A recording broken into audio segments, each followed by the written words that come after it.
The network, knock on wood, we had a good May book, Our Life is Good, we're up, that's what we want. And I have this rationale with my general manager sitting here that if I improve my numbers, I turn it over to sales, hopefully they sell it, and I'm in a better world. And I think it's just incumbent upon us to do whatever we can to satisfy the viewer in local news. And if you provide a product that they want, they will find you. Do you think that just the economics of the change in consuming will mean that there will be less money to go around and thus fewer stations doing the quote-unquote traditional? Well, I don't want to predict what stations are going to be in it and out of it. I think, though, that the traditional newscasts, well, I think you see it in this market. I think you see people changing in their newscasts and how they present it, so they may not be the traditional newscast, your father's Oldsmobile of a few years ago. I would say that our newscast has significantly changed, and I've noticed changes as managers of this work their newscasts over the past year. Or could somebody even just end up doing a newscast, but on the web? Absolutely. It's being done. Or web only, I mean. Absolutely. Grab the mic. I'm sorry. Usually I don't need a mic. Absolutely, and that is something that probably keeps a lot of us up at night is, how can we preserve our core brand? Television news watching is up. People turn to their favorite local station for significant news and community news. It is absolutely still the number one source. Over 50% of Americans watch television news on a regular basis to get what's important to them. We track everything at Cox, and we want to know, who's watching us and who's using us on the web. And we are tied to the hip, our web desk and our news desk. And we absolutely see a pattern of them using us and then watching us, using us, then watching us. So it's really how you plan and move forward and bring those three platforms together. The synchronicity. Yes. Yeah. So I think we've been all smart enough to embrace it. I don't see it, though, as though the web is going to take over local television, if that's what you're asking. I think that people are going to come to WAGA and SC and GCL and XIA. They're going to, as I said in the paper, there's still a great thirst for local news. And sometimes it is the live apartment fire, Doug Richards. and sometimes it's just great investigative. But especially when there's a big event that affects this area, I'll go to Las Vegas and bet the few dollars I have and say they're going to television news, and they're going to go to WAGA, WSB, XIA, or GCL. So I don't see this as the people who probably grew up in radio and said, oh my God, television, it's never going to be successful. Well, radio didn't go away, did it? No. It got hurt over the time, but it hasn't gone away, and it's still relevant. And television's not going to go away, and it's still very relevant. Local news, television news is changing, and all you need to do is look across the country to see the many stations that have shut down. The thousands of people, journalists, local journalists who are out of work. So to say that it's not going to change or that all local television stations and local television news will survive is not seeing the future. There is a change. It is web. We have changed. I am no longer the news director of a television station. I'm the news director of an information center that we provide news on web. What will be the biggest change for us will be mobile and television.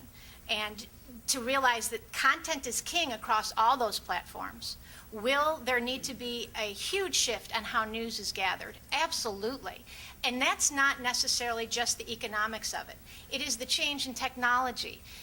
The ability, kids are coming out of high school with the ability to shoot and edit and understand, to have it that it's only just one person who does one particular task. That's not just a matter of the economy. Understanding the changes in the technology and not embracing that and realizing that there is a huge shift, that there are multiple skills and different skills that journalists need to know.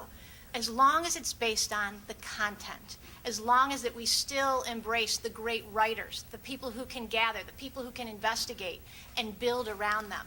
But local television news is changing, will change, and is dying across the country because we're not paying attention to content. It is a hybrid newsroom where you have multi-talented people who enjoy what they do, they're passionate about what they do, and they can multitask. And to get the story on the air with the multiple deadlines, including web deadlines, they've got to be able to do more than one thing.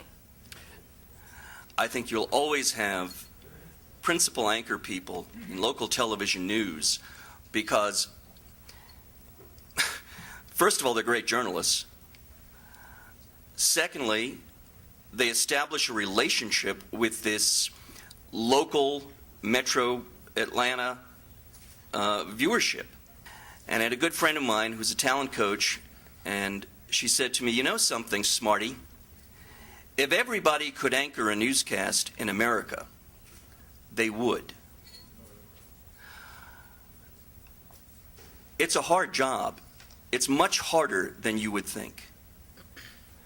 So, to answer Tom's question, I think there always will be, especially at Fox 5, Amanda Davis and Russ Spencer and Lisa Ram. I think there'll always be a Monica Pearson, almost said Kaufman. Certainly a John Pruitt, a Brenda Wood. And I really believe that the local communities want to be able to identify with individual anchor people. I think they are very important to the localism and the definition of local television news. You have to decide, a personal and a business decision, what the value is to your community and to your brand. So, if you're a number 3 or 4 station, that's a choice you're probably going to have to make, whether it's 1 anchor or 10 employees. So it depends on the health of the company that owns you, or your ad revenue for that year, or your out years, whatever. It's not as easy as saying, yes, there's going to be icons forever, because right now they're not. The icons are going away. We're trying to change the format of local news. We have twice now, we're coming up on our 3rd, completely changed the format of 11 o'clock newscast, where when you come to the second half of the news with no commercial interruptions, we've devoted it to one topic. One of the topics was that people are really interested on ways to save in our community, and that has become unbelievably popular. People have emailed us, thanked us, saying it's so refreshing to come in and get local news that actually informs and helped me and my family. There are so many different things. The other night we led with triplets who are graduating from high school, and their father was serving in Baghdad. So we worked with NBC, and NBC took pictures of him watching his kids and his kids being able to see their father. There was no crime scene involved, and I cannot tell you the response we got by having a different type of newscast. We're all innovation and thinking differently about what local news can be. We have a big sign in our newsroom of redefining local news, that it can be inspirational, it can be informative, and we don't have to stick to the format that we can change that. So we're all at innovation. I could go on with the different things we're trying.